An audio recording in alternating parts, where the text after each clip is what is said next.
Hello all. నేను మీ రచనా సింగ్ వరకు. Welcome to federal Telangana. తాజాగా వచ్చిన sample registration system statistical report ప్రకారం తెలంగాణ ఢిల్లీ తర్వాత హైయెస్ట్ వర్కింగ్ ఏజ్ పాపులేషన్ ఉన్న స్టేట్‌గా నిలిచింది. 70.2% ఆఫ్ పాపులేషన్‌తో. అంటే 15 సంవత్సరాల నుంచి 59 సంవత్సరాల వరకు.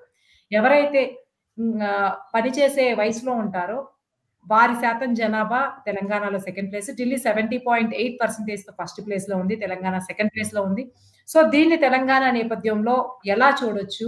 ఎందుకంటే తెలంగాణ అంటేనే ఒక ఐటీకి మాత్రమే హబ్‌గా భావించబడుతున్నటువంటి నేపథ్యంలో ఇంతమంది వర్కింగ్ పాపులేషన్ ఉండడం అన్నది తెలంగాణ రాష్ట్రానికి ఆర్థికంగా ఒక వరమని చెప్పుకోవచ్చు. అలాగే వీళ్ళలో చాలా మంది అన్‌ఎంప్లాయిడ్‌గా, అండర్ ఎంప్లాయిడ్‌గా ఉండడం మాత్రం ఒక శాపంగా చూడొచ్చు. ఎకనామిక్ గ్రోత్‌ని అది ఎఫెక్ట్ చేస్తుంది. ఓవరాల్‌గా ఇంతమంది వర్కింగ్ యూత్ పాపులేషన్ ఉండడం ఉండడం ఉండడం అన్న దాన్ని తెలంగాణ రాష్ట్ర దృక్పథంలో ఎలా చూడొచ్చు? ఇప్పుడున్నటువంటి అవకాశాలు గావచ్చు, ఇప్పుడు ఒకే రంగానికి పరిమితం గావచ్చు, ఫ్యూచర్ సిటీ అని చెప్తున్న చాలా మంది నిరుద్యోగంతో బాధపడుతున్న సమస్య కనిపిస్తున్న నేపథ్యంలో ఈ రిపోర్ట్‌ని ఎలా చూడొచ్చు? దీని పరిణామం ఎలా ఉండబోతుంది? ఈ విషయాల గురించి మనతో మాట్లాడడానికి ముగ్గురు గెస్టులు ఉన్నారు. ముందు బండ్ల మాధవరావు గారు, శిఖర స్కూల్స్ అలాగే residence college founder and principal. ఇకపోతే కూరపాటి వెంకటనారాయణ గారు రిటైర్డ్ ఎకనామిక్ ప్రొఫెసర్ అలాగే political analyst and journalist. Kalepalli Sundaraiah గారు బీజేపీ లీడర్, మెడికల్ సెల్ కన్వీనర్‌గా పనిచేస్తూ ఉన్నారు. సో, ముందు వెంకటనారాయణ గారు మీతో మొదలు పెడదాం. ఎకనామిక్స్ ప్రొఫెసర్‌గా మీరు ఎకనామికల్ పరిణామాలన్నీ చూస్తూ ఉంటారు కాబట్టి, తెలంగాణ రాష్ట్రంలో ఈ వర్కింగ్ ఏజ్ పాపులేషన్ ఎక్కువ ఉండడాన్ని ఎలా చూడొచ్చు? వరం అనుకోవచ్చా? ఇప్పుడు ప్రభుత్వాలు నడిపిస్తున్న తీరులో శాపం అనుకోవచ్చా? మీరేమనుకుంటున్నారు? జనరల్ గా మన దేశంలోనే అత్యధిక యువ పాపులేషన్ ఉంది అనేది వాస్తవం. అంటే యువ పాపులేషన్ అని మీరు అన్నట్టుగా 15 ఇయర్స్ నుంచి 59 సంవత్సరాల వరకు ఉన్న వాళ్ళు యాక్టివ్ గా మనకు ఈ ఎకనామిక్ కాంట్రిబ్యూషన్ వాళ్ళ సర్వీసెస్ అందించేటువంటి ముఖ్యమైనటువంటి ఏజ్ పాపులేషన్ లో. అయితే మన దేశానికి ఇంకోటి ఏంటంటే డెమోగ్రాఫిక్ డివిడెండ్ అంటారు దీన్ని. అంటే ఇలాంటి జనాభా అంటే ఎక్కువ యువ పాపులేషన్ ఉంటే దానివల్ల ప్రయోజనాలు, డివిడెండ్ అంటే ఒక రకమైనటువంటి బెనిఫిట్ అన్నమాట. ఏది డివిడెండ్ అంటే ఒక లాభము, ప్రయోజనము. అంటే ఇది కూడా ఒక ప్రయోజనమైనటువంటి సిచ్యువేషనే. ఎప్పుడు ప్రయోజనం అయిందంటే వీళ్ళందరినీ కూడా మనం సక్రమంగా ఒక ప్రణాళికాబద్ధంగా మానవ వనరుల అభివృద్ధి జరిగితే వాళ్ళ ద్వారా ఈ దేశంలో ఉత్పత్తి ప్రక్రియలో ఎక్కువ మంది పార్టిసిపేట్ చేసి సర్ప్లస్ ప్రొడక్షన్ చేయడం వల్ల దేశం యొక్క అభివృద్ధి కావడానికి ఉపయోగపడుతుంది. అంటే ఏదైతే జనాభా ఎక్కువ ఉన్న దేశాలలో జనాభా ద్వారా అభివృద్ధి చేయడానికి అవకాశం ఉందనే థియరీస్ కూడా ఉన్నాయి. క్యాపిటల్ ఉన్న దేశాలలో క్యాపిటల్ ఇంటెన్సిటీ ఇండస్ట్రీస్ పెట్టడం అలా చేసేవాళ్ళం. కానీ ఇక్కడ లేబర్ ఇంటెన్సిటీ తోటి చాలా చేయొచ్చు. కానీ దురదృష్టం ఏంటంటే ఈ దేశంలో మానవ వనరుల అభివృద్ధి, మానవ వనరుల ప్రణాళిక అనేది లేదు, మొదటి నుంచి లేదు. ఈ 79-80 సంవత్సరాల నుంచి కూడా మానవ వనరుల ప్రణాళిక కానీ అభివృద్ధి కానీ ఒక ప్రయారిటీ ఇవ్వనటువంటి దేశం అంటే ఇదే దేశం. ఏదో వ్యాపారం కోసం ఇండస్ట్రీస్ ఏది పెడతారు, వ్యాపారం కోసం ఇంజనీరింగ్ కాలేజీలు పెడతారు, వ్యాపారం కోసము ఈ వ్యవస్థలన్నీ పెడతారు. కానీ అభివృద్ధి చెయ్యాలనే ఒక దృక్పథంతో ప్రైవేట్ రంగంలో ఉన్న వాళ్ళు చేస్తలేరు. కొంతకాలం పబ్లిక్ సెక్టర్ అండర్టేకింగ్స్ ఉన్నప్పుడు అలాంటివి జరిగినాయి ప్రభుత్వ రంగంలో. 91 నుంచి ప్రభుత్వ రంగ సంస్థలను అమ్మివేయడం, వాటిని మొత్తం లేకుండా చేసేటువంటి ఒక దుర్మార్గపు పద్ధతిని అన్ని పార్టీలు ఏది గవర్నమెంట్ ఏదొచ్చినా అదే చేసినాయి. కానీ వాళ్ళ గత సంవత్సరం నుంచి ట్రంప్ వచ్చినప్పటి నుంచి ఈ ముఖ్యంగా భారతదేశాన్ని టార్గెట్ చేసి మన ఒక దాడిలాగా చేస్తున్నాడు. ఇప్పుడు యువతకు చాలా ప్రాబ్లం ఉన్నది. తెలంగాణలో కూడా అంతే. మీరు అన్నట్టుగా తెలంగాణలో ఒక 300 కాలేజీలు ఉండేది, engineering college. YS Rajasekhara Reddy వచ్చిన తర్వాత ఇంజనీరింగ్ కాలేజీలకు ఎక్కువ పర్మిషన్ ఇవ్వడం, ఫీజు రియంబర్స్మెంట్ ఇవ్వడం, దాంతో మన రాష్ట్రం అంటే కేవలం సాఫ్ట్వేర్ ఇంజనీర్లను తయారు చేసే రాష్ట్రంగా మారిపోయింది. మిగిలిన ఇన్స్టిట్యూషన్స్ అన్ని కూడా ఏమి ఇంకా స్కిల్ డెవలప్మెంట్ అంటారు కానీ మాటలకే మాత్రమే. స్కిల్ డెవలప్మెంట్ ఇన్స్టిట్యూషన్స్ అనేది మాటలకే పరిమితమైంది. అట్లనే బీజేపీ వాళ్ళు మన దేశ ఈ వాళ్ళకు మొన్న 2014లో వాళ్ళకి అధికారం రాకముందే స్వదేశీ అని పెద్ద మూమెంట్ తీసారు. ఎప్పుడైతే మరి వాళ్ళకి అధికారం వచ్చిన తర్వాత స్వదేశీని మర్చిపోయింది. ఈ మధ్యన మన ప్రధానమంత్రి ఈ ట్రంప్ ఎఫెక్ట్ పడ్డ తర్వాత ఇప్పుడు ఈ 2-3 నెలల నుంచి మనం స్వదేశీ అని మళ్ళీ మొదలు పెట్టారు. కానీ అన్ఫార్చునేట్లీ తెలంగాణలో కూడా కేవలం స్కిల్ డెవలప్మెంట్ చేయడము, వ్యవసాయ రంగానికి యువతను మళ్లించడము, పరిశ్రమలను పెట్టుకోవడం. ఇప్పుడు మన రాష్ట్రంలో కేవలం 13% ఏది పారిశ్రామిక రంగం యొక్క కాంట్రిబ్యూషన్. ఏమైనా దళారి రంగమైనటువంటి సేవల రంగం 65% ప్రొడక్షన్ ఉన్నది. కాబట్టి ఈ వ్యవసాయ రంగం నుండి యువతను మళ్లించి మనం పారిశ్రామిక రంగాన్ని తీసుకెళ్ళాలి. కానీ కేవలం ఈ ఐటీ రంగానికి ఇంకా కొంతమంది టెక్నికల్ నాలెడ్జ్ లేని వాళ్ళందరూ కూడా రియల్ ఎస్టేట్కి వెళ్ళిపోవడం, లేదా రకరకాల దళారి వ్యాపారాలు చేసేటువంటి డైవర్ట్ అవుతున్నారు. కాబట్టి ఈ యువ పాపులేషన్ సక్రమంగా ఉపయోగించుకోకుంటే అది సమాజానికి అది వనరుగా ఉండి ప్రయోజనకారిగా ఉండే బదులుగా అదొక మానవ బాంబుగా తయారైతుంది. ఇవాళ మీకు జరిగింది ఏంటి? మొన్న శ్రీలంకలో జరిగింది ఏంటి? అదేవిధంగానే మొన్న బంగ్లాదేశ్లో జరిగింది ఏంటి? నిన్న నేపాల్లో జరిగింది ఏంటి? కాబట్టి యువతను సక్రమంగా ఉపయోగించడం అది ప్రయోజనకారిగా ఉంటుంది. ఒక అణు శక్తి ఏ విధంగా అయితే ఉపయోగపడుతుందో ఎలక్ట్రిసిటీ ఉత్పత్తి చేయడానికి, రకరకాల ఫెసిలిటీస్ కల్పించడానికి అణుశక్తిని, లేదా అణుబాంబు తయారు చేస్తే వినాశనంగా దారితీస్తుంది. అట్లనే యువశక్తి కూడా అంతే. ఏ దేశంలో అయితే యువకులను సక్రమంగా ఉపయోగించుకోరో, వాళ్ళు సరైనటువంటి మార్గదర్శకాలు ఇవ్వరు, ఆ సమాజంలో యువత శక్తి అనేది ఒక్కొక్కసారి బాంబుగా మారే ప్రమాదం ఉంటుంది. అది మనం నేను చెప్పినటువంటి 3 దేశాలలో కూడా చూసాం. కానీ ఇప్పటికైనా తెలంగాణలో కేవలం ఐటీ మీదనే పెట్టి పిల్లలను ఆగం చేయడం, తల్లిదండ్రుల యొక్క ఆస్తులన్నీ అమ్మి వాళ్ళ ఇంజనీరింగ్ కాలేజ్ ఫీజులు కట్టడం, వాళ్ళు అమెరికా పోతే అక్కడి నుంచి వాడు వాపసు పంపడం, ఇవంతా అనిశ్చితమైనటువంటి పరిస్థితి ఉంది. కాబట్టి ఇప్పటికైనా తెలంగాణ రాష్ట్రం కావచ్చు, అదేవిధంగా దేశం కావచ్చు, ప్రధానమంత్రి మోడీ గారు కావచ్చు, ఒక దీర్ఘకాలిక పర్స్పెక్టివ్ ప్లాన్ ఉండాలి. ఏది? యువతను ట్రైనింగ్ ఇవ్వడం, వాళ్ళకు ఒక మర్యాద, అది గౌరవప్రదమైనటువంటి ఉద్యోగాలు అవకాశాలు కలిగించే విధంగా చేయడం, పారిశ్రామిక రంగాలకి వాళ్ళని పంపించడం, లేక వ్యవసాయ రంగంలో కూడా అనేక రకాలైన మార్పులు తీసుకొచ్చి మనకు ఇతర దేశాలను దిగుమతి చేసే బదులు మన దగ్గరనే అన్ని రకాల పంటలు పండించేటువంటి లాభసాటి వ్యవసాయాన్ని నేర్పడం, ఇవన్నీ చేయాలి. కానీ దరిద్రం ఏంటంటే అన్ని కార్పొరేట్ సంస్థల యజమానులు ఉన్నారు. ఏది? ప్రభుత్వాలలో కార్పొరేట్ సంస్థల యజమానులే ప్రభుత్వంలో మంత్రులు ఉన్నారు. వాళ్లకు ఒత్తాసు పలికేటువంటి ఐఏఎస్ ఆఫీసర్లు ఉన్నారు. ప్రణాళిక లేదు, ఏది లేదు. ప్రణాళిక మండళ్ళు ఉంటాయి కానీ ప్రణాళిక చేసే వాళ్ళు లేరు. కాబట్టి ఇప్పటికైనా తెలంగాణ ప్రభుత్వం ఇవన్నీ గుర్తుపెట్టుకొని రాబోయే రోజుల్లో ఒక పర్స్పెక్టివ్ దీర్ఘకాలిక ప్రణాళిక వేసి మానవులను అభివృద్ధి చేసేటువంటి కార్యక్రమాలు తీసుకోకపోతే నేను ఇంతకుముందు చెప్పినట్టుగా ఈ యువశక్తి అంతా మానవ బాంబుగా తయారైతుంది. థ్యాంక్ యూ నారాయణ గారు. మాధవరావు గారు, మీరు చెప్పండి. తెలంగాణలో గతంలో బీఆర్ఎస్ గవర్నమెంట్ మీద ఎక్కువ నిరసనలు వచ్చిన, కాంగ్రెస్ గవర్నమెంట్ నిలబడిన, ఒకటి ఉద్యోగాల విషయంలో బీఆర్ఎస్ ప్రభుత్వం ఇచ్చిన మాట నిలబెట్టుకోకపోవడం అనేది ఒక ప్రధాన కారణంగా కనిపిస్తుంది. ఈ నేపథ్యంలో ప్రభుత్వం మారినా సరే ఎక్కువ మంది ప్రభుత్వం అయినా ఏదైనా ఫ్యూచర్ సిటీ ఈ దృక్కోణంలో వెళ్తున్నప్పుడు ఎక్కువ ఐటీకే ఇస్తుంది. ఇప్పుడు ఐటీ పడిపోయి ఐటీకి ఇప్పుడు H1B వీసాలు ఏదన్నా సరే అందరూ ఉలిక్కిపడే ఘటన వచ్చిందంటే ఇది ఎక్కువ తెలంగాణనే. ఆంధ్రాకు కూడా అంత ఇంపాక్ట్ ఉంది. తెలంగాణ నుంచి వెళ్లే వాళ్ళు ఎక్కువ. తెలంగాణ 4th ప్లేస్ లో ఉంది కాబట్టి పంపించే వాళ్ళు కూడా.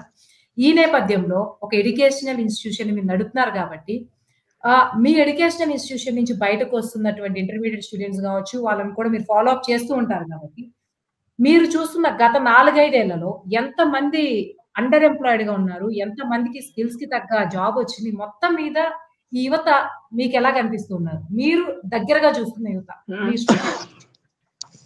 ఓకే, అందరికీ నమస్కారం అండి.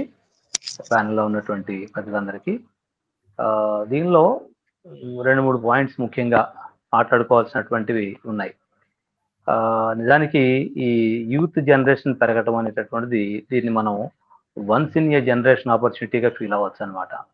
అంటే ఇలాంటి ఆపర్చునిటీ అనేటటువంటిది ఫ్రీక్వెంట్ గా జరగదు, వన్స్ ఇన్ ఏ జనరేషన్ అని చెప్పనేటటువంటి ఆలోచనతోటి మనం మాట్లాడుకోవచ్చు అనమాట. నిజానికి 1971లో ఈ 15 to 59 ఇయర్స్ ఏజ్ గ్రూప్ దాదాపుగా 53.4% ఉంటే నేషనల్ వైడ్గా అది ఇప్పుడు 62.2% పెరిగిందనమాట. సరే మీరు అన్నట్టు అది తెలంగాణకు సంబంధించినంత వరకు అయితే దాదాపుగా 70.2% పెరిగింది. అయితే ఇదేంటంటే దేనికి దారితీస్తుంది, దీనివల్ల ఏంటి ఉపయోగం ఏంటి, లేకుంటే ఏం జరుగుతుందంటే వాస్తవంగా మనం మాట్లాడుకున్నట్లయితే ఇందాక ఇంట్రడక్షన్ లో మీరు చెప్పినట్టుగా జీడిపి పెరగడానికి ఇది డెఫినెట్గా ఉపయోగపడుతుంది. గత 5 ఏళ్లుగా కనుక మనం గమనించేట్లయితే 10.1% నుంచి జీడిపి 13.9% పెరగడానికి ఈ ఈ యూత్ అక్కడ ఎక్కువగా మొబిలైజ్ అయి ఉండడం అనేటటువంటిది ఒక కారణంగా మనం గమనించడానికి అవకాశం ఉందన్నమాట. అట్లాగే ఇంకా మనం గమనించేట్లయితే 22 నుంచి 35 సంవత్సరాల మధ్య వయసు ఉన్నటువంటి వాళ్ళలో చాలా మంది ఇప్పుడు అక్కడ తెలంగాణలో ఉన్నటువంటి పరిస్థితి ఉంది. అయితే దీనిలో కూడా మనం గమనించేట్లయితే అంటే డాటా కనుక మనం గమనించి చూసేట్లయితే దాదాపుగా 10 నుంచి 12 లక్షల మంది యువత ఈ ముఖ్యంగా 22 నుంచి 35 సంవత్సరాల వయసులో ఉన్నటువంటి ఆ మధ్య వయసులో ఉన్నటువంటి వాళ్ళలో 10-12 లక్షల మంది జాబ్లెస్ గా ఉన్నటువంటి వాళ్ళు ఉన్నారన్నమాట. ఇంకోటి ఇక్కడే మనం ఇంకొక అంశం గమనించాల్సినటువంటి ఏంటని చెప్పంటే మళ్ళీ ఈ నిరుద్యోగులుగా కనబడుతున్నటువంటి వాళ్ళలో కనుక మనం అబ్జర్వ్ చేసేట్లయితే స్త్రీల శాతం ఉద్యోగస్తుల్లో అధికంగా కనపడుతుంది అనమాట. దాదాపుగా నేషనల్ లెవెల్లో 61.6 ఆ ఏజ్ గ్రూప్ లో ఉన్నటువంటి వాళ్ళు ఎంప్లాయిడ్ గా ఉంటే ఇదే సమయంలో ఎంప్లాయిడ్ గా ఉన్నటువంటి లేడీస్ 66.5 గా ఉందన్నమాట. అంటే అది ఒక రకంగా పాజిటివ్ గా మనం మాట్లాడుకోవడానికి అవకాశం ఉంది. అయితే ఓవరాల్ గా ఏం కనిపిస్తుంది ఇక్కడ అని చెప్పానంటే ఈ పని చేసేటటువంటి వాళ్ళలో కూడా అంటే ఇప్పుడు మనం ఇందాక అనుకుంటున్నటువంటి 10-12 లక్షల మంది జాబ్లెస్ గా ఉన్నటువంటి వాళ్ళు కానీ ఉద్యోగం చేస్తున్నటువంటి వాళ్ళలో కూడా ఐటీ రంగాన్ని లేకపోతే ఫార్మా రంగాన్ని ఇలాంటి వాటిని పక్కన పెట్టేస్తే మిగిలినటువంటి రంగాల్లో పనిచేసేటటువంటి వాళ్ళ యొక్క సగటు శాలరీ అంటే నెలసరి వేతనం ఎంత ఉంటుంది అని చెప్పంటే 3,500 నుంచి 6,000 మాత్రమే ఉందన్నమాట. ఇది నిజానికి చాలా ఆలోచించాల్సినటువంటి మనం తప్పనిసరిగా దాని మీద చర్యలు తీసుకోవాల్సినటువంటి అవసరం కనబడేటటువంటి అంశం అన్నమాట ఇది. మరి దీంట్లో కూడా ఇంకా మళ్ళీ మనం చూసేట్లయితే అసలు ఎంప్లాయ్మెంట్ లేకుండా ఉన్నటువంటి వాళ్ళల్లో ఏ రకమైనటువంటి పని లేకుండా ఉంటున్నటువంటి వాళ్ళల్లో ఇది చాలా ఎక్కువగా అంటే మనం దాన్ని టార్గెట్ చేయాల్సినటువంటి అవసరం కూడా కనబడతా ఉంది. అయితే ఇందాక నారాయణ గారు చెప్పినట్లుగా దీనికి ప్రధానమైనటువంటి కారణం ఏం కనిపెడతా ఉంది ఏం చెప్పానంటే ఏ రకమైనటువంటి అంటే ఏ తల్లిదండ్రులైనా లేదు ఎవరైనా సరే విద్యార్థులైనా ఏం గమనిస్తున్నారు ఏం చూస్తున్నారు అని చెప్పానంటే ఒక ఐటీ రంగం తప్ప మిగిలినటువంటి వైపుకి ఏవి దృష్టి సారించడం లేదు. చదువుకునేటటువంటి సమయంలో ఏ వైపుకి దృష్టి సారించడం లేదు. మిగిలినటువంటి రంగాలు మిగిలినటువంటి అంశాలు చాలా ఉన్నాయి. విద్య నేర్చుకోవడం కానీ లేకపోతే ఉపాధి అవకాశాలు ఇంకా మిగిలినటువంటి వాటిల్లో చాలా చోట్ల ఉన్నాయి అనేటటువంటి అంశాన్ని వీళ్ళు ఎక్కడ కూడా గమనించడం లేదనమాట. అలా గమనించకపోవడం వలన ఏమవుతుంది అని చెప్పానంటే సహజంగానే నిరుద్యోగ సమస్య పెరగడానికి అవకాశం ఉందన్నమాట. ఇంకోటి ఏంటి అని చెప్పానంటే దీనికి ఒక ప్రధానమైనటువంటి ఇదిగా చెప్పుకోవాలి అంటే కేవలం కేవలం హైదరాబాద్ మీదనే డిపెండెన్సీ అనేటటువంటి దాన్ని తగ్గించేసి మిగిలినటువంటి ప్రాంతాలకు కూడా ఈ వికేంద్రీకరణ అంటే పారిశ్రామిక వికేంద్రీకరణ అనుకోవచ్చు లేకుంటే ఆర్థిక వృద్ధి వికేంద్రీకరణ అని చెప్పేసి అనుకోవచ్చు. దీన్ని మనం మిగిలినటువంటి ప్రాంతాలకు కూడా విస్తరించేట్లయితే లొకేటెడ్ అయినటువంటి అంటే హైదరాబాద్ మీదనే ఉండేటటువంటి ఆ ఒత్తిడి ఏదైతే ఉంటుందో అది తగ్గడానికి అవకాశం ఉంటుంది. మళ్ళీ కొన్ని పాయింట్స్ తర్వాత మాట్లాడతాను నేను. సుందరయ్య గారు మీరు చెప్పండి. బీజేపీ నేషనల్ పరంగా చూసినప్పుడు ఢిల్లీ ఫస్ట్ ప్లేస్ లో ఉంది, నెక్స్ట్ తెలంగాణ ఉంది. అయితే ఎంతమంది యూత్ కనపడము, ఇంతమంది వర్కింగ్ పాపులేషన్ ఉండము గొప్ప అంశం, మంచి పాజిటివ్ ఆస్పెక్ట్ అయినప్పటికీ తెలంగాణ ఫ్యూచర్ సిటీ అని చెప్పుకుంటూ ఎన్నెన్నో ఎంప్లాయ్మెంట్ కి అవకాశం ఉండేటువంటి ఎన్నో డెవలప్ అవుతున్నా ఎందుకు ఇక్కడ ఇంకా మనకి అన్ఎంప్లాయ్మెంట్ కనబడుతూ ఉంది? కొత్త ప్రభుత్వాలు వచ్చినా ఏం చెప్పినా సరే అంత పనిచేయగలే శక్తి యువతలో లేదనుకుంటున్నారా? లేకపోతే యువతకు అన్ని ఉద్యోగాలు ఇచ్చే శక్తి తెలంగాణని రూల్ చేసినటువంటి ఏ ప్రభుత్వంలోనూ ఎందుకు కనిపించట్లేదు? ఫాల్ట్ ఎవరిలో ఉందనుకుంటున్నారు? రచన గారు, మీరు ఇప్పుడు ఏదైతే according to the national SRS system ద్వారా Telangana is the second highest population, youth population or middle age, above middle age. 70% of the population are in the job segment. And ఈ 70% of the job segment job holders దాంట్లో మనం categorise చేస్తే అంటే ఏ కేటగిరీలో ఏ రంగంలో ఎక్కువ మంది ఉద్యోగస్తులు పనిచేస్తున్నారని చూసుకుంటే చేయాల్సిన అవసరం లేదు సుందరయ్య గారు. ఇంకొకటి ఏంటంటే 70% జాబ్స్ చేస్తారు కదా, ఆ ఏజ్ లో మాత్రం ఉన్నారు. 70% అంటే ఏజ్ అనేది there is no age limit కదండి. ఇప్పుడు గవర్నమెంట్ అయితే 60 years కి దే షుడ్ గెట్ రిటైర్డ్. వాళ్ళు అయినా కాకుండా కూడా that is the policy, government policy. But average private sectors లో as long as person is fit, he can continue forever. అంటే అతనికి ఎంతవరకు విల్లింగ్ ఉంటారో అంతవరకు చేయగలుగుతారు. బట్ ఓవర్ డిపెండెన్సీ అనేది ఒక 70% జాబ్ హోల్డర్స్ ఓవర్ డిపెండెన్సీ అనేది మనం సెగ్మెంట్ వైజ్ అంటే జాబ్ సెగ్మెంట్ వైజ్ తీసుకుంటే మనం ఇండస్ట్రీ ప్రొడక్టివిటీ సైడ్ ఎక్కువ మంది ఉన్నారా, సాఫ్ట్వేర్ సైడ్ ఎక్కువ మంది ఉన్నారా, అండ్ అగ్రికల్చర్ సైడ్ ఎక్కువ మంది ఉన్నారా, ఇంకా అదర్ ఫార్మా రంగం వైపు ఎక్కువ మంది ఉన్నారా, ఈ విధంగా చూసుకుంటూ వెళ్తే మీకు ఫస్ట్ ప్లేస్ లో వచ్చేది ఐటీ రంగం అండి. ఈ ఐటీ రంగంలో జాబ్ డిపెండెన్సీ హైదరాబాద్, తెలంగాణ రాష్ట్రంలో చాలా ఎక్కువగా అధికంగా ఉంది compare to Bengaluru. Once upon Bengaluru was the first place. IT అంటేనే బెంగళూరు ఉండేది. ఇప్పుడు కాంటెంపరీ ప్యారలల్లీ హైదరాబాద్, తెలంగాణ కూడా ఐటీలో చాలా సిగ్నిఫికెంట్ అండ్ ఫినామినల్ గ్రోత్ ఇక్కడ జరుగుతుంది. And in addition to that expansion కూడా జరుగుతుంది. దానికి కొనసాగింపుగా ఫార్మా రంగం కూడా, pharma is now world hub for Telangana, is world hub. So ఎక్కడ కూడా లేనంత మ్యానుఫ్యాక్చరింగ్ ఎకో సిస్టమ్ ఫార్మాస్యూటికల్ రంగానికి హైదరాబాద్ ఈజ్ అ వేదిక. సో ఈ విధంగా తీసుకుంటూ వెళితే జాబ్ సెగ్మెంట్ లో డిపెండెన్సీ అనేది తగ్గించుకోవాలి. 70% అనేది it's really happiest and very positive note అది. కానీ అది ఇంకొక other side of the coin మనం అనాలిసిస్ చేసుకుంటే దీన్ని ఎక్కువగా ఒడిదొడుకులకి లోనయ్యే రంగం ఏదైనా ఉందంటే సాఫ్ట్వేర్ రంగమేనండి. ఎప్పుడు ఇది వస్తుందో మనకి, రెసిషన్ అనేది ఎప్పుడు వస్తుందో ఎప్పటికీ తెలియదు. ఇప్పుడు మనం ప్రపంచానికి పెద్దన్నయ్య లాంటి ఒక అమెరికా, ఒక ట్రంప్ యొక్క వ్యవహార శైలి, అతని యొక్క ప్రవర్తన చూస్తే ఇప్పటికే చాలా మంది అక్కడ ఉన్న పర్మనెంట్ రెసిడెంట్సే కానివ్వండి, ఇప్పుడు ఇంకా ఒక 5 సంవత్సరాలు 10 సంవత్సరాలు ఈ పర్మనెంట్ రెసిడెంట్ కి ఎదురు చూస్తున్న అనేక మంది, లక్షలాది మంది ఆ జాబ్ యొక్క విషయంలో అభద్రతా భావాన్ని కలిగి ఉన్నారు. ఈ కంట్రీ కాకుండా ఇంకా ఆల్టర్నేట్ కంట్రీలో ఎక్కడ వెళ్ళి మనం జాబ్ చేసుకోవచ్చు, ఎక్కడ మనం స్థిరపడచ్చు అనే ఒక వ్యాలిటైల్ సిచ్యువేషన్ అనేది ఆ కంట్రీకి వచ్చింది. ఇప్పుడు అలా ఏ కంట్రీకి అయినా రావచ్చు. రేపొద్దున హైదరాబాద్ కూడా సాఫ్ట్వేర్ రంగానికి రెసిషన్ వస్తే కొన్ని లక్షలాది జాబులు టపిమని ఊడిపోయే ప్రమాదం ఉందండి. అందుకని ఏం జరగాలంటే గవర్నమెంట్లు కానివ్వండి, ప్రైవేట్ రంగంలో కానివ్వండి, గవర్నమెంట్ అందిస్తున్న ఒక సబ్సిడీతో కూడిన రుణాలను అందిపుచ్చుకుని ఎంటర్ప్రీనర్స్ గా ఎదిగితే ఈ జాబ్ మీద ఓవర్ డిపెండెన్సీ అనేది గణనీయంగా తగ్గించుకోవచ్చు. ఎవరైతే ఇప్పుడు జాబ్ రంగంలో ప్రతి ఒక్కరికి ఎంటర్ప్రీనర్స్ గా, ఇండస్ట్రియలిస్టులుగా, బిజినెస్ మ్యాన్లుగా ఎదగడం అనేది అంత సులువైన విషయం కాదండి. ఎన్నో కుటుంబాల్లో, కొన్ని వేల కుటుంబాలు, లక్షలాది కుటుంబాలకి అది సాధ్యం కాదు. అయితే నేను చెప్పదలుచుకున్నది ఏంటంటే ఈ దేశానికి యువశక్తే భవిష్యత్ అంతా యువతరం మీద ఆధారపడి ఉన్న సిచ్యువేషన్ ఏ కంట్రీకి అయినా ఈ యూత్ పునాదులండి. మెయిన్ స్టాల్ వార్డ్స్ ఎవరున్నారు ఈ దేశానికి అంటే యూత్ చేతుల్లోనే ఉంటుంది. మీరు చూసుకుంటే సార్ ఇందాక వెంకటనారాయణ గారు కానీ ఇంకో పెద్దలు కానీ మాట్లాడినప్పుడు యూత్ అనేది ఒక ఉపాధి కల్పనలో లేదంటే ఇతర ఒక మౌలిక సదుపాయాలు కల్పించడంలో ఎలాంటి గవర్నమెంట్ ఎలాంటిదైనా, మోడీ లాంటి పటిష్టమైన గవర్నమెంట్ ఉన్నా, ఇంకో గవర్నమెంట్ ఉన్నా కూడా యూత్ అసహనానికి గురైతే ఎలాంటి ప్రభుత్వాలైనా నేలమట్టం కాక తప్పదు, కుప్పకూలక తప్పదు.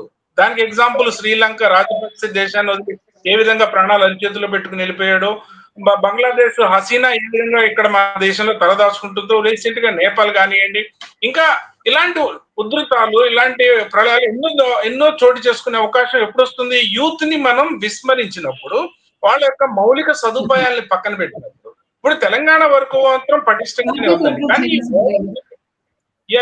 ఈ ఓవర్ డిపెండెన్సీ తగ్గించాలి సాఫ్ట్వేర్ నుంచి. అంటే సాఫ్ట్వేర్ అనేది ఎప్పుడు కూడా అన్ప్రెడిక్టబుల్ సెగ్మెంట్. ఏ టైంలో అది బలోపేతం అవుతుందో, ఏ టైంలో అది రెసిషన్ ఫామ్ అవుతుందో ఎవరు ఎక్స్పెక్ట్ చేయని అన్ప్రెడిక్టబుల్ సెగ్మెంట్ అది. సో ఎవరైతే ఇండివిజువల్ పర్సన్ ఒక ఎంటర్ప్రీనర్ గా, ఇండస్ట్రియలిస్ట్ గా, బిజినెస్ మ్యాన్ గా ఎదిగి మరొకరికి జాబ్ ఉపాధి కల్పిస్తారో అప్పుడే ఈ జాబ్ శాతం అనేది గణనీయంగా తగ్గించగలుగుతారు. ఓకే, థ్యాంక్ యూ సుందరయ్య గారు. మాధవరావు గారు మీరు చెప్పండి.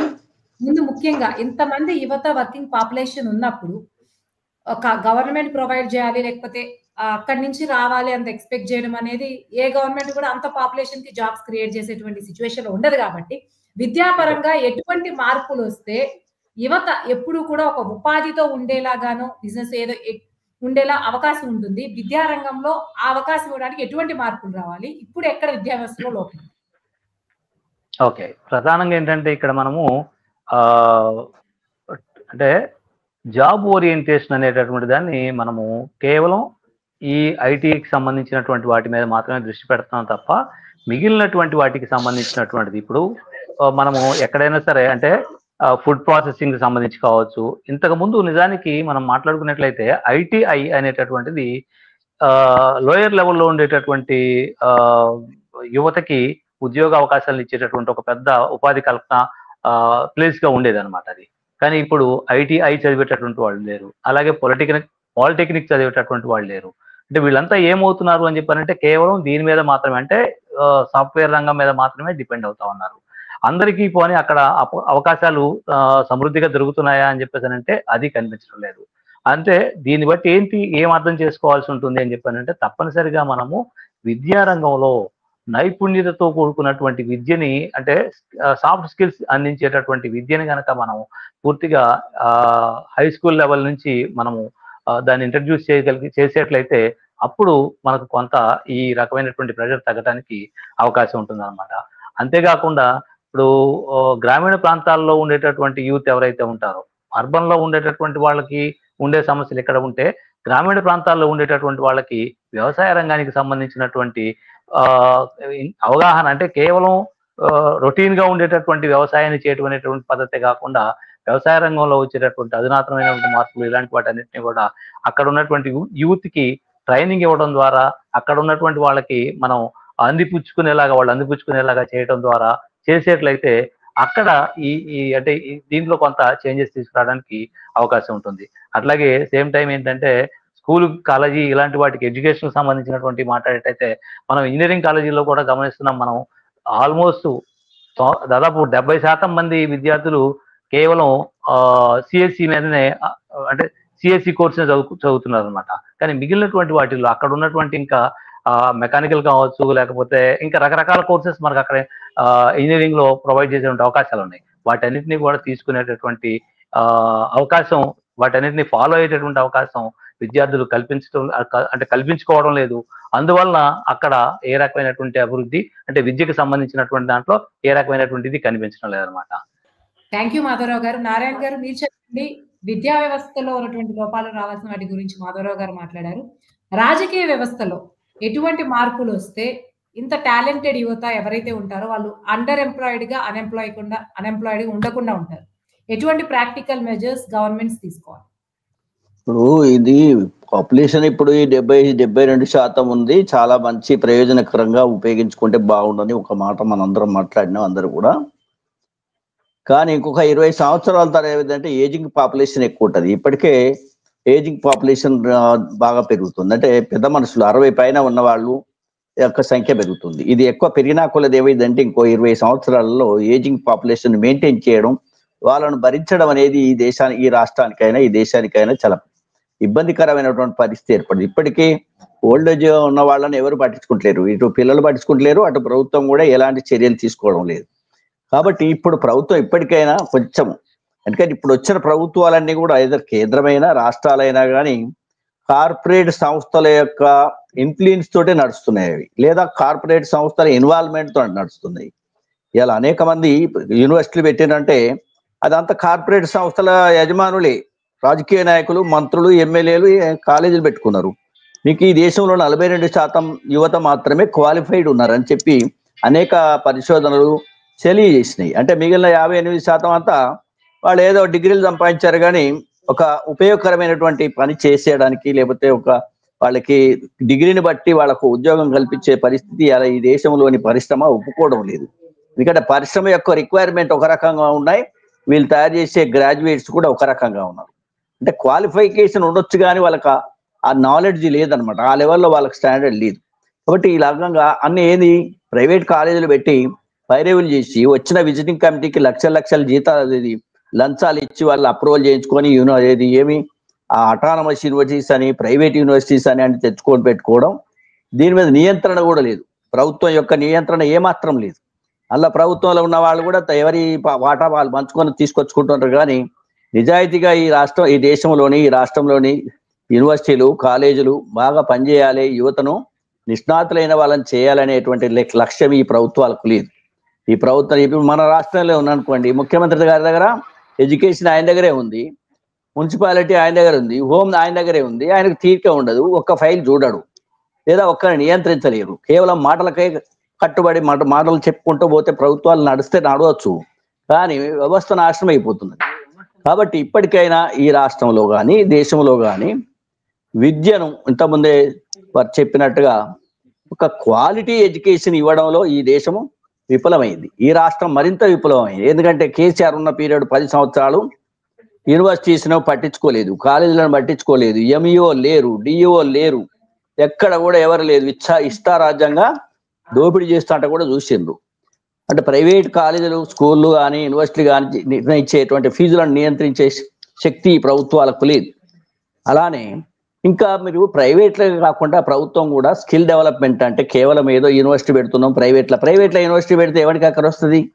లక్షల కొద్ది వాళ్ళు వసూలు చేస్తుంటారు, లక్షల కొద్ది వీళ్ళ దగ్గర ఉండవు, అఫోర్డబిలిటీ లేదు. ఇవాళ ప్రజలు యువకులకు కూడా డబ్బులు పేమెంట్ చేసి కొనుగోలే పరిస్థితి లేదు. కాబట్టి ఇప్పటికైనా ప్రభుత్వం ఈ ప్రమాదాన్ని, ఇదొక ప్రమాదమే, యువతను నెగ్లెక్ట్ చేయడం, నిర్లక్ష్యం చేయడం, గాలికి వదిలివేయడం అనేది అది ప్రభుత్వానికి సమాజానికి చాలా ప్రమాదకరమైన ట్రెండ్. కాబట్టి మనకు ప్రణాళిక మండలి ఉంటుంది, దానికి ఒక నిరుద్యోగి అయినటువంటి రాజకీయ నాయకుని తీసుకొచ్చి దానికి వైస్ చైర్మన్ పెట్టారు. అది ప్రణాళిక మండలి అంటే వెనకడ ప్రణాళిక సంఘం ఉంటే అసలు రాష్ట్రాలలో ఉన్న వనరులు ఏంటి, ఆ రాష్ట్రాల అభివృద్ధి ఎలా జరుగుతుంది. ఇంతకుముందే వారు చెప్పినట్టుగా ఇవాళ రాష్ట్రంలో అభివృద్ధి అంటే హైదరాబాదే అయిపోయింది, మిగిలిన ఆదిలాబాద్ ఎక్కడ పోవాలి, కరీంనగర్ ఎక్కడ పోవాలి, నిజామాబాద్ ఎక్కడ పోవాలి, వరంగల్, ఖమ్మము లేదా నల్గొండ, ఇవన్నీ కూడా నిర్లక్ష్యానికి గురవుతున్నాయి. కాబట్టి ఇక్కడ ఉన్న యువత అంతా కూడా ఎక్కడికి పోవాలి. కాబట్టి ప్రణాళిక అంటూ వేసి ప్రణాళిక ద్వారా వ్యవసాయాన్ని అభివృద్ధి చేయాలి, పరిశ్రమలు అభివృద్ధి చేయాలి. వ్యవసాయం పరిశ్రమ కలిసి మన రాష్ట్రంలో 30% ఆదాయాన్ని సమకూరుస్తున్నాయి. కేవలం దళారీ వ్యవస్థ అయినటువంటి సేవల రంగంలో 65-70% ఆదాయం సమకూరుస్తుంది. ఇది చాలా ప్రమాదకరమైన ట్రెండ్ అన్నమాట.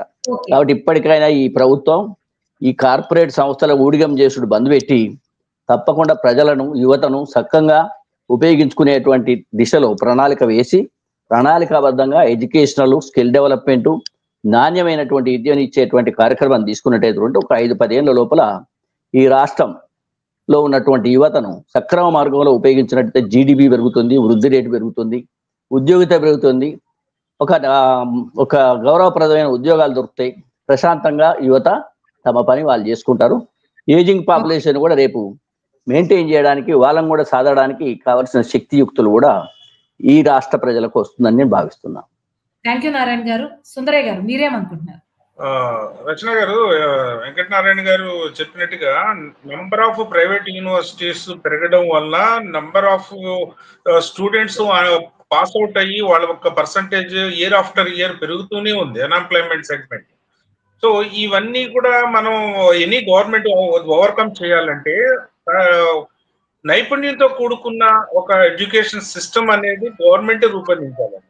ఎక్కడైతే మీరు ఒకసారి గవర్నమెంట్ అడ్మినిస్ట్రేషన్ పాలన అనేది చూస్తే ఆ పర్టికులర్ పోర్ట్ఫోలియో మినిస్టర్స్ ఉన్న ఆ శాఖలు ఓ మాదిరిగా ఇంత అంతో నోటబుల్ మనం గమనించదగ్గ రూలింగ్ అనేది అడ్మినిస్ట్రేషన్ అనేది జరుగుతుంది. ఏ శాఖకైతే మంత్రి ఉండడో, మంత్రిత్వ శాఖకు ఆ మంత్రి ఉండడో అవి అక్కడ ఉండే ఒక ఫైల్స్ కానివ్వండి, దాని మీద రివ్యూ కానివ్వండి, డెవలప్మెంటల్ ఆస్పెక్ట్స్ లో అసలు డిస్కషన్ అనేది జరగదు. ఒక సీఎం అన్ని శాఖల్ని ఒక క్షుణ్ణంగా తీక్షణంగా పరిశీలించాలంటే అది మానవ సాధ్యం కాదు ఎవరికి కూడా. సో దీనికి ప్రధానమైన కుంటుపడటానికి, అన్ఎంప్లాయ్మెంట్ వెనకబడటానికి, అభివృద్ధి కూడా వెనకబడటానికి కారణము శాఖ మంత్రులు లేకపోవడం. అయితే స్కిల్ డెవలప్మెంట్ వలన అనేక రకాల ఒక ఇందాక ప్రస్తావించినట్టుగా సార్ ఐటీఐ లాంటి ఒక బేస్ లైన్ చేతి వృత్తులు కానివ్వండి, టెక్నికల్ వర్క్ కానివ్వండి, మెకానికల్ వర్క్ కానివ్వండి, ఎలక్ట్రిసిటీ సంబంధించింది కానివ్వండి, ఫుడ్ ప్రాసెసింగ్, అగ్రికల్చర్, అనేక రంగాలకి డీసెంట్రలైజ్ అయిందనుకోండి. ఎంప్లాయ్మెంట్ సిస్టమ్ అనేది డీసెంట్రల్ అయితే ఓవర్లోడ్ ఓన్లీ సాఫ్ట్వేర్ మీద ఓవర్లోడ్ పడుతుంది, తర్వాత ఫార్మా రంగం మీద పడుతుంది. ఎప్పుడైతే ఈ ఎంప్లాయ్మెంట్ సిస్టమ్ అనేది డీసెంట్రలైజ్ డైవర్సిటీ అయ్యిందో చాలా చాలా ఒక ప్రయోజనకరంగా ఉంటుంది ఏ రాష్ట్రానికి. ఫర్ ఎగ్జాంపుల్ తమిళనాడు చూసుకుంటే, ఇప్పుడు మన హైదరాబాద్ లో లాగా ఐటీ అంటూ తీసుకుంటే మనకి మాదాపూర్ కానివ్వండి, నార్త్ కానివ్వండి, కోకోపేట కానీ ఒకవైపే అది ఒక జెట్ స్పీడ్ తోటి తీసుకుపోతుంది ఐటీ రంగం.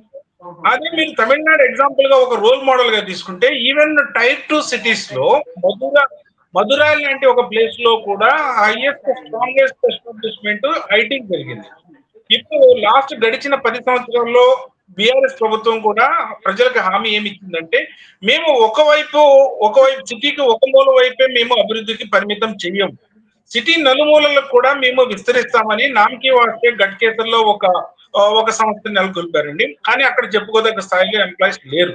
సో ఎప్పుడైతే ఒక తెలంగాణ రాష్ట్రంలో సిద్దిపేటలో ఒక నమూనా లాంటి ఒక చిన్న ఐటీ టవర్ కట్టారు, కానీ దాంట్లో ఎలాంటి యాక్టివిటీస్ కొనసాగించట్లేదు.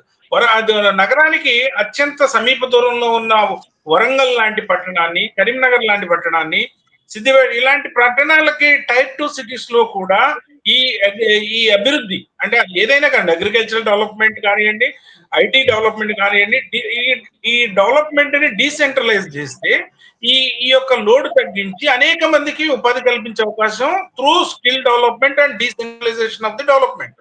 ఈ 2 మెథడ్స్ లో కూడా సమస్యని చాలా వరకు మనం అధిగమించే అవకాశాలు పుష్కలంగా ఉంటాయండి. ఎప్పుడైతే ఇప్పుడు ఒక నాణ్యమైన విద్యార్థుల్ని ఎంప్లాయీస్ గా తీసుకోవాలని క్యాంపస్ సెలక్షన్స్ వస్తున్న అనేక మల్టీనేషనల్ కంపెనీస్ కానివ్వండి, నేషనల్ కంపెనీస్ కానివ్వండి, బాగా శ్రద్ధగా చదివి టాప్ లో వస్తున్న విద్యార్థులను మాత్రమే తీసుకుంటున్నారు. కానీ మిగతా వాళ్ళందరూ కూడా ఎంతో మంది వాళ్ళు ఆశించిన జాబులు దొరకడం లేదు, ఆశించిన స్థాయిలో ఆ స్థానాల్లో వాళ్ళు వెళ్ళలేకపోతున్నారు.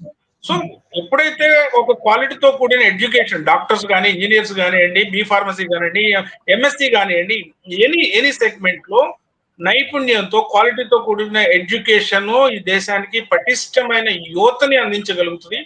పటిష్టమైన మ్యాన్ పవర్ ని ఇవ్వడం వలన అవుట్కమ్ కూడా అంతే హైయెస్ట్ క్వాలిటీ అనేది డెలివరీ అవుతుంది. సో ఈ విధమైన సిస్టమ్ మీద గవర్నమెంట్స్ ఫోకస్ పెట్టినప్పుడు, ఇప్పుడు సార్ అన్నారు విద్యాశాఖ మంత్రి లేరు, మరి అదంతా వెనకబడుతుంది, అభివృద్ధి అనేది కుంటుపడుతుంది, రివ్యూ జరగదు, ప్లానింగ్ జరగదు, ఫ్యూచరిస్టిక్ ఆలోచన ఉండదు.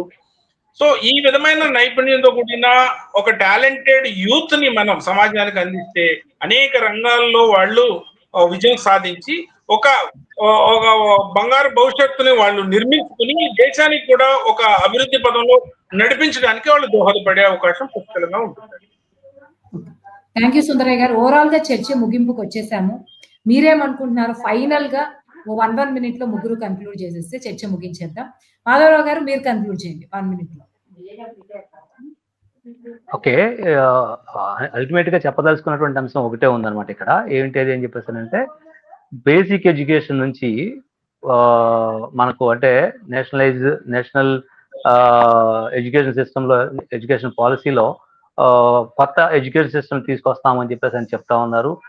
అన్ని ప్రాంతాలకి కూడా ఒకే విధమైనటువంటి ఎడ్యుకేషన్ సిస్టమ్ ని తీసుకొస్తామని చెప్పేసి చెప్తున్నారు. ఇది కేవలం దాంట్లో సాఫ్ట్ స్కిల్స్ అనేటటువంటి వాటిని, నైపుణ్యంతో కూడుకున్నటువంటి వాటిని స్కూల్ లెవెల్ నుంచే కనుక దాన్ని ఇంట్రడ్యూస్ చేసేట్లయితే హయ్యర్ లెవెల్కి వెళ్ళిన తర్వాత వీళ్ళు కేవలం ఉద్యోగం కోసం మాత్రమే ఎదురు చూడకుండా వాళ్ళు మళ్ళీ వేరే ఏ రకమైనటువంటి అంటే స్వయం ఉపాధికి సంబంధించినటువంటి అంశాలైనా సరే వాళ్ళు చేపట్టడానికి అవకాశం ఉంటుంది. అది ఆ రకమైనటువంటి విద్యని మనము ప్రాథమిక స్థాయి నుంచి ఏర్పాటు చేయడం అనేటటువంటిది ఇప్పటికీ అవటం లేదు. కేవలం మనం పేపర్ల మీద రాసుకోవడం మాత్రమే చేస్తున్నాం, లేదంటే ప్రణాళికల్లో చెప్పుకోవడం మాత్రమే చేస్తున్నాం. కానీ దానికి సంబంధించినటువంటి ప్రాక్టికల్ గా ఉండేటటువంటి ఒక సిస్టమ్ ఏదైతే ఉంటుందో దాన్ని ఇంట్రడ్యూస్ అవడం లేదనమాట. అది కంప్లీట్ గా అవడం లేదనమాట. దాంతో పాటుగా ఇంకొక చిన్న మాట ఏంటి అని చెప్పేసానంటే, మనం తప్పనిసరిగా అంటే తమిళనాడుని సుందరి గారు చెప్పారనమాట, తమిళనాడుని ఎగ్జాంపుల్ గా తీసుకోవాలి అని చెప్పేసి అని మాట్లాడుతూ, నిజానికి తమిళనాడులో ఉండేటటువంటి ఏ సిటీకి వెళ్ళినా సరే అక్కడ వస్తూత్పత్తికి సంబంధించినటువంటి పారిశ్రామిక రంగాలు కావచ్చు, లేదు ఐటీకి సంబంధించినటువంటి కావచ్చు, లేకుంటే ఏదైనా సరే, అంటే ఇండస్ట్రియల్ అనేటటువంటి దాన్ని అక్కడ చాలా అద్భుతంగా మనం అంటే డిఫరెంట్ సిటీస్ లో, టౌన్స్ లో ఎస్టాబ్లిష్ చేశారు. మనకు ఉమ్మడి రాష్ట్రంలో కానీ, లేకపోతే డివైడ్ అయిన తర్వాత కానీ ఆ రకమైనటువంటి వాతావరణం ఎక్కడ కనబడటం లేదన్నమాట. కేవలం రియల్ ఎస్టేట్ ని పెంచడం కోసం మాత్రమే ఈ అంటే జిల్లాలని ఎక్కువ జిల్లాలను చేసుకోవడం కావచ్చు, లేకపోతే జిల్లా కేంద్రాలుగా మార్చుకోవడం వల్ల ఆ చుట్టుపక్కల రియల్ ఎస్టేట్ పెరగడానికి మాత్రమే ఉపయోగపడింది తప్ప మిగిలినటువంటివి ఏవి కూడా కంప్లీట్ గా మనము అంటే అభివృద్ధి వికేంద్రీకరణ అనేటటువంటిది ఎక్కడా కనిపించడం లేదు. అది చేసుకునేట్లయితే అప్పుడు మాత్రమే మనం ఒక సిటీ మీద ప్రెజర్ ని తగ్గించుకోవడానికి కావచ్చు, అంటే హైదరాబాద్ లాంటి ఒక ప్రముఖమైనటువంటి నగరం మీద ఆ ప్రెజర్ ని తగ్గించుకోవడం కావచ్చు. అలాగే ద సేమ్ టైం మనం అంటే అక్కడ ఉన్నటువంటి అంటే కేవలం హైదరాబాద్ తెలంగాణ పీపుల్ మాత్రమే కాకుండా మిగిలినటువంటి ప్రాంతాలను కూడా అక్కడికి ఉద్యోగం కోసం వచ్చేటటువంటి వాళ్ళు ఉంటున్నారు అనమాట. ఈ వికేంద్రీకరణ ఎప్పుడైతే జరుగుతుందో వాళ్ళు కూడా స్కాటర్ అవడానికి అవకాశం ఉంటుంది. ఆ రకమైనటువంటి అభివృద్ధిని కూడా వీళ్ళు ఆలోచించాల్సినటువంటి అవసరం ఉంది అనేది నా అభిప్రాయం. థ్యాంక్ యూ మాధవరావు గారు. నారాయణ గారు మీరు కన్క్లూడ్ చేయండి. ఇవాళ మాట్లాడినటువంటి మిగిలిన మిత్రులు కూడా చాలా స్పష్టంగా ఉపయోగకరమైనటువంటి సలహాలు ఇవ్వడం జరిగింది. నేను కూడా చెప్పేది ఏంటంటే ఇప్పటికైనా అదే విషయాలను, వికేంద్రీకరణ అనేది జరగడం లేదు. ఎంతసేపు కార్పొరేట్ సంస్థలను హైదరాబాద్ చుట్టూ పట్టుకొచ్చి దోపిడీ చేసుకునేటువంటి వ్యవస్థను డెవలప్ చేసేటువంటి ప్రభుత్వాలు వస్తున్నాయి, కానీ పేద ప్రజలకు కావాల్సినటువంటి అభివృద్ధిని మాత్రం చూపించలేకపోతున్నారు.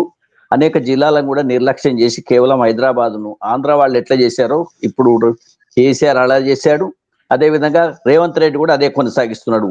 అది వాళ్ళు ఏదో ఒకటే మోడల్, చంద్రబాబు మోడల్ అంటది ఇది. కాబట్టి ఇది బంద్ పెట్టి ఒక వికేంద్రీకరణ చేయాలి. ఇందిరమ రాజ్యం అంటే అన్ని జిల్లాలు బాగుపడే అవకాశం ఉండేది, ఇందిరమ అట్లా చేసింది, ఇట్లా చేయలేదు. ఇక రెండవది ఏంటంటే మొన్న ఈ గత 15 ఏళ్ళ నుంచి కూడా యువకులకు పాలసీ లేకుండా పోయింది. ఇక్కడ యువత పాలసీ లేదు. అప్పుడేమో తెలంగాణ మూమెంట్ ఉండి వాళ్ళు నిర్లక్ష్యం చేశారు. కేసీఆర్ ఏమో కేవలం దోపిడీ కోసమే లక్ష్యంగా పెట్టుకొని దోపిడీ చేసి ప్రాజెక్టులు కట్టి ఆయన దినిపోయాడు. మరి వీళ్ళు ఏం చేస్తలేరు, ఒట్టిగానే ఉంటున్నారు. కాబట్టి ఇప్పటికైనా యువ పాలసీ తీసుకొచ్చి మొన్ననే రాజు వికాస్ పథకం కింద అప్లై చేస్తే 14-15 లక్షల మంది అప్లై చేశారు. వాళ్ళకు రూపాయి ఇవ్వలేదు ఇంతవరకు. కాబట్టి వాళ్ళను మోటివేట్ చేసి ట్రైనింగ్ ఇచ్చి వివిధ జిల్లాల్లో కూడా వాళ్ళ యూనిట్స్ పెట్టించి వాళ్ళకు సబ్సిడీ ఇచ్చి రుణాలు ఇప్పించి వాళ్ళు అది కూడా డెవలప్మెంట్ చేసినట్టయితే ఉంటే తప్పకుండా ఇప్పుడున్న యువత ఒక పారిశ్రామిక రంగంలోకి వ్యవసాయ ఆధారిత పరిశ్రమల కోసం వెళ్ళిపోతారు. కాబట్టి ఈ భారం తగ్గుతుంది. ఇంకొకటి ఏంటంటే నాణ్యమైన విద్య ఈ రాష్ట్రంలో ఇవ్వడం లేదు. ఈ ప్రైవేట్ ఇంజనీరింగ్ కాలేజీలు 1-2 కూడా జాతీయ స్థాయిలో మొన్న చేసినటువంటి సర్వేలో వాళ్ళ పేరే లేదు, ఒక్కని పేరు లేదు. అందరూ కూడా ప్రతి విద్యార్థి దగ్గర 10 లక్షలు వసూలు చేస్తాను, డిగ్రీ ఇచ్చి పంపిస్తున్నారు. కాబట్టి నాణ్యమైన ఈ విద్య ఇప్పించడంలో ఈ ప్రభుత్వం ఫెయిల్ అయింది. ఇప్పటికైనా నియంత్రణ చేయాలి, విద్యా కమిషన్ కూడా యాక్టివేట్ చేయాలి, విద్యారంగాన్ని మరింత పటిష్టం చేసేటువంటి ఒక నిష్ణాతులైనటువంటి వాళ్ళను మంత్రి వేసి ఆ మంత్రి ద్వారా ఒక పర్స్పెక్టివ్ ప్లాన్ అమలు చేసేటువంటి కార్యక్రమాన్ని ఈ రాష్ట్రం తీసుకోకపోతే భవిష్యత్తులో ఈ యువత క్షమించరు, తగిన శాస్తి చేస్తారని నేను భావిస్తున్నాను. థ్యాంక్ యూ నారాయణ గారు. ఫైనల్ గా సుందరయ్య గారు మీరు కన్క్లూడ్ చేయండి. రచన గారు పెద్దలు ప్రస్తావించినట్టుగా ఈ diversity and decentralisation of the development point of వ్యూలో ఒక్క గవర్నమెంట్ కూడా చిత్తశుద్ధితో వ్యవహరించకపోవడం అనేది రాను ముందు తరాలలో ఒక అన్లిమిటెడ్ ఫ్రస్ట్రేషన్ నెలకొనే ప్రమాదం పొంచి ఉంటుందండి. ఎందుకంటే యూత్ అనేది నేను ఇంతకుముందు చెప్పినట్టుగా సాఫ్ట్వేర్ రంగము ఎంత అన్ప్రెడిక్టబుల్ ఉంటుందో, ఎప్పుడు అది బూమింగ్ ఉంటుందో, ఎప్పుడు డౌన్ ఫాల్ అయ్యి రెసిషన్ వచ్చి లక్షలాది కుటుంబాలు రోడ్డును పడతాయో, ఇలాంటి సిచ్యువేషన్స్ ఎదురైనప్పుడు ప్రభుత్వాలకి ఒక రిసోర్సబుల్, హైలీ రిసోర్సబుల్ ఎంప్లాయ్మెంట్ సిస్టమ్ అనేది ముందు నుంచే డెవలప్ చేస్తే ఈ ఓవర్ డిపెండెన్సీ నుంచి అనేక ప్రభుత్వాలు బయటపడి మనగలుగుతాయి.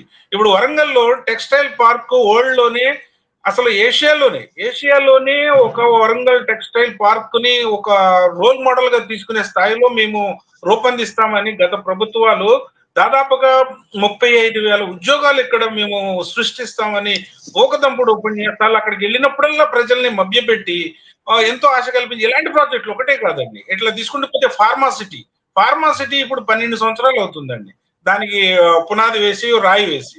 ఒక్క టాబ్లెట్ అన్న అక్కడ మ్యానుఫ్యాక్చరింగ్ చేసే సదుపాయాలు ఉన్నాయి. వీళ్ళందరూ ఏంటంటే రూలర్స్ పాలకులు ఎప్పుడైతే ఇలాంటి ప్రపోజల్స్ తీసుకొచ్చి దాన్ని ఇంప్లిమెంట్ చేసి యూత్ కి అసలు సిసలైన నిజమైన ఉపాధి కల్పించే స్థాయికి తీసుకురాకుండా వెనకబడుతున్నారో, యువత పర్టికులర్ గా యువత గాని ఓటింగ్ చేసే సమయంలో ఇవన్నీ కూడా దృష్టిలో పెట్టుకుని ఎవరైతే సరైన పాలకుడు పార్టీ ప్రజలకిను యువతకి ఉపాధి అవకాశాలు మెరుగ్గా కల్పించే లక్షణాలు క్వాలిటీస్ ఉన్నాయో అలాంటి వాళ్ళని మనం ఎన్నుకుని ఆ దిశగా ఉద్యమాలు కూడా చేయాలండి. ఇప్పుడు ఎవరు కూడా ఇప్పుడు చైతన్యం అనేది చాలా సన్నగిల్లిపోయింది యూత్ లో కానివ్వండి. టోటల్ గా ఇప్పుడు 10 సంవత్సరాలు అయితే ధర్నా చౌకే తీసేశారు. ఎవడు నోరెత్తడానికి లేదు, ఎలాంటి ధర్నా చేయడానికి లేదు, పర్మిషనే లేదు. ఎవడన్నా వచ్చి అక్కడ ధర్నా అంటే కూడా లోపలేసేవాళ్ళు.